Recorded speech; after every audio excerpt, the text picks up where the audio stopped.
এও এক ২১শে জুলাই, এবং এমন ২১শে জুলাই ১৯৯৪ সালের পর থেকে গত ৩১ বছরে কখনো দেখা যায়নি। ২.৫ কিলোমিটারের মধ্যে একই শহীদ তর্পণ নিয়ে তিনটে সভা, অথচ রাতারাতি উধাও হয়েছে সেই জনসমুদ্রের চেনা ছবিটা। হাওড়া স্টেশন ফাঁকা, শিয়ালদা স্টেশন ফাঁকা। শিয়ালদা স্টেশনে একটাই ক্যাম্প, সেটা কংগ্রেসের। আগের রাত থেকে শাসক দলের উদার আতিথেয়তায় স্টেডিয়ামে হাজার হাজার লোকের ভিড় আর নেই। মোড়ে মোড়ে সেই ঢালাও ডিম ভাত তার মাংস ভাত খাওয়ানোর ব্যবস্থা নেই। ক্ষমতা থেকে চলে গেলে কি হাল হয়, এবং সেই দলের আবার হাঁড়ি আলাদা হলে কি হাল হয়, আজ দিনভর সেই ভাঙা হাটের সাক্ষী থাকলো রাজ্য। আমি শুরুতে একবার দেখে নেব মা কি ছিলেন, মা কি হইয়াছেন। গত বছরের ২১শে জুলাই এবং এই বছরের ২১শে জুলাইয়ের ছবিটা পাশাপাশি।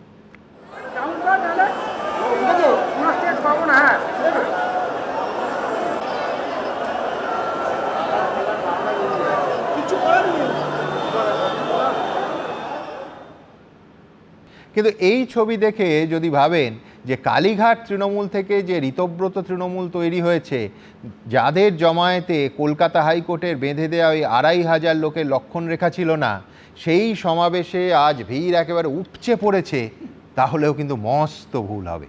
সেটাও হয়নি। এবার দেখাবো পাশাপাশি মেয়র রোডে ঋতব্রত তৃণমূল এবং শহীদ মিনার ময়দানে কংগ্রেসের সমাবেশ। দেখুন। প্রতিবাদ করেছিল, অনশন করেছিল। প্রথমে কংগ্রেস ৯৬ ঘন্টার মধ্যে তার সঙ্গে দেখা করে, তারপর যখন আবার প্রতিবাদ করল, এই কংগ্রেস আইন তৈরি করেছিল, কি আইন? লোকপাল আইন। এই ভারতবর্ষের ক্ষমতা আসার পর বিজেপি পার্টি দেখুন, প্রশ্নটা শুধু লোকের সংখ্যার নয়। দল ভোটে হারার ২.৫ মাসের মধ্যে সংখ্যাগরিষ্ঠ বিধায়কের আলাদা মঞ্চ তৈরি, সংখ্যাগরিষ্ঠ সাংসদের আলাদা মঞ্চ তৈরি, আলাদা দল তৈরি। ইনফ্যাক্ট দিল্লি আর কলকাতায় আলাদা আলাদা ৪টে শহীদ তর্পণ, শহীদ পরিবারগুলোর একেবারে ছড়িয়ে ছিটিয়ে যাওয়া, সব মিলিয়ে যে ছবিটা উঠে এলো, সেটা তৃণমূলের পক্ষে আলাদা এবং যথেষ্ট অস্বস্তি। কিন্তু অনির্বাণ, কালীঘাট তৃণমূলের দিক থেকে তোমাদের আজকে টেক অ্যাওয়ে কি, মানে ২১ তোমাদের কি বার্তা দিল আজ? বার্তাটা আমাদের হয়ে আসলে আপনারাই দিয়ে দিলেন। আপনারা কংগ্রেসের সভাস্থলের জনসমাগমের ছবি দেখালেন, ঋতব্রত বন্দ্যোপাধ্যায়দেরটাও দেখালেন, আমাদেরটা কিন্তু দেখালেনই না। আমাদের মঞ্চের ছবি দেখালেন, আমাদের জনসমাগমের ছবি আপনারা দেখালেন না। কারণ এটা দেখালে তুমি মন দিয়ে দেখোনি, আবার রিপিটে দেখে নাও। এক্ষুনি যেটা আমি দেখলাম, আমাদের সভার জনসমাগমের অ্যাঙ্গেলের ছবি সেখানে ছিল না।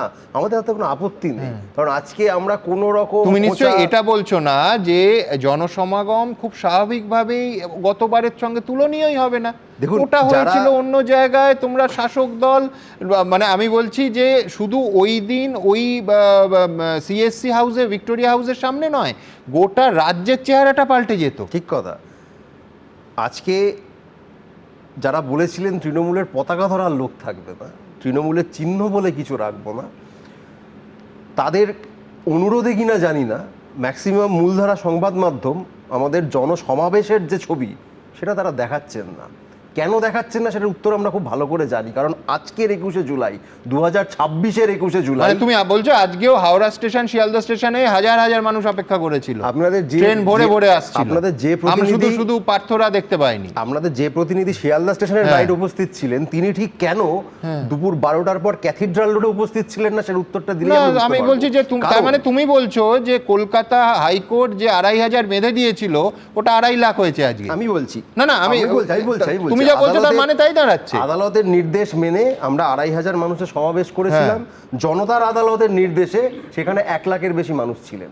এই দাবি আমি এখন স্পষ্ট বলছি, এই দাবি আমি যেটা করছি, আমাকে ভুল প্রমাণ করবার চ্যালেঞ্জ আমি প্রত্যেকটা সংবাদ মাধ্যমকে দিলাম। না, ভুল ঠিকের ব্যাপার নয়, মানে তুমি বলছো যে হাইকোর্টের আদেশ তাতে ভায়োলেটেড হয়েছে, সেটা তোমার সমস্যা, আমার নয়, অসুবিধা নয়। কিন্তু মনে রেখো অনির্বাণ, যে অন্যবার ২১শে জুলাই অফিসিয়াল তৃণমূলের দাবি থাকে ৮ লাখ, সেটা তুমি আজকে তর্ক করে বলছো 1 লাখ। না না, আমি তর্কতেই যাচ্ছি না, আমি বাকিটা বলছি আপনাকে। হ্যাঁ। পরিস্থিতি আমাদের তো 2500-এর নির্দেশ ছিল, হ্যাঁ। আমরা 2500-এরই করেছি, কিন্তু জনতার নির্দেশ ছিল অন্যরকম। হ্যাঁ। গোটা রাজ্য থেকে আমাদের কর্মীরা যাতে আসতে না পারে হ্যাঁ। তার সব রকম ব্যবস্থা বিজেপি করেছিল। গতকাল রাত 10টার সময় আলো নিভিয়ে দিয়ে বিজেপির গুন্ডা বাইক বাহিনী তুমি এই তারা ফিগারগুলো মঞ্চে যোগ হামলা করে পর্যন্ত করেছে। আমি বলছি তুমি 1 লাখে থেমো না, তুমি 10 লাখও বলো। না, না, আমি কিন্তু একদম- আমায় তো না, না, দেখা না, না, আমায় তো আমি- দেখতে হবে আমি- যেখানে আমি- মঞ্চটা আমি আছে। তাদের মধ্যে পড়ি না হ্যাঁ। যারা অকারণ কোনো হ্যাঁ। জিনিসকে অত্যন্ত ফুলিয়ে ভাবিয়ে বলবে। আমি মঞ্চে উপস্থিত ছিলাম, আমার অত্যন্ত সাধারণ জ্ঞান বুদ্ধিতে যতটুকু আমি দেখতে পেয়েছি, আমি অন্তত লাখখানেক লোকের মিনিমাম একটা হিসাব আমি পেয়েছি। তারপরও আমি শুনেছি ভিক্টোরিয়া মেমোরিয়ালের দিকে, বিড়লা খুব প্যারেটোরিয়াম বিস্ময়কর, কারণ যে জায়গাটায় আজকে হয়েছে ওখানে লাখখানেক লোক। এটা তোমার সঙ্গে আমার ভৌগোলিকভাবে মানে পার স্কোয়ার ফিট হিসেবে চ্যালেঞ্জ রইল। ওখানে 1 লাখ হতে পারে না, দাঁড়াতেই পারবে না। আমি বলছি একটা লেনে হ্যাঁ। প্রথমে আমাদের কর্মীরা সহযোদ্ধারা তারা হ্যাঁ। সমবেত হয়েছিলেন, আর একটা লেন পুলিশকে বন্ধ করে দিতে হয়েছিল পেছন দিকের এক্সাইড মোড়ের কাছে অবধি ভিড় চলে যায়। এবং অনির্বাণ, এইদিকে এটা আমি ছাড়িয়ে ভিক্টোরিয়া কন্টেস্টও মেমোরিয়াল করছি না, ছাড়িয়ে কারণ চলে যায়। আজকে তুমি বলবে 1 লাখ, সৌম্য বলবে 1 লাখ, না, না, আমি প্রসূনবাবু আবারও বলবে, বলছি আপনাকে। ঋতব্রত গোষ্ঠী বলবে 1 লাখ। মানে না, আমি না, বলছি না, এটাই আবার- নিয়ম, আমি আবার আপনাকে বলছি, এটাই নিয়ম। আমি সেই রকম শোনো, মানুষদের মধ্যে পড়ি না হ্যাঁ, যে কোনো সংখ্যা তোমার অযথা পড়ার ফুলিয়ে কথা ভাবিয়ে হচ্ছে না, বলবে।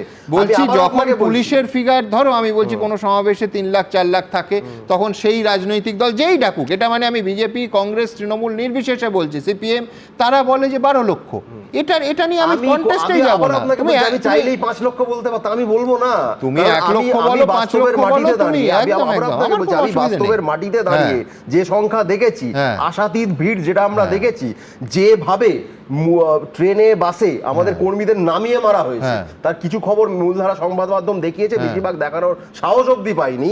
ব্যারাকপুর বলুন, খড়দা বলুন, দমদম বলুন, রীতিমতো ট্রেন থেকে নেমে মেরেছে, বাড়ি থেকে বেরোতে দেয়নি, বিভিন্ন জায়গায় সংগঠকদের পুলিশ আগের রাত থেকে আটকে। আমার খুব ইন্টারেস্টিং লাগছে। দেখুন, ও সত্যি কথা বলতে পারে, হয়তো এফআইআর হয়নি, পুলিশের রিপোর্ট হয়নি, কিন্তু আমি বলছি হুবহু এই কথাগুলো তৃণমূলের সামনে বলতো বিজেপি, কংগ্রেস আর সিপিএম গত বছর অবধি।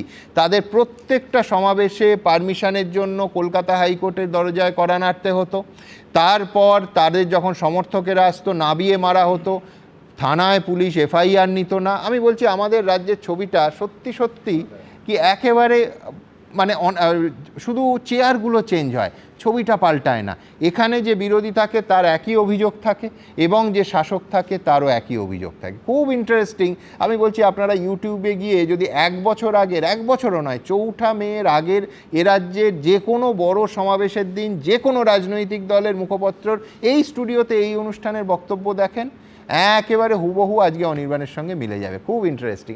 এবিপি আনন্দ, এগিয়ে থাকে, এগিয়ে রাখে।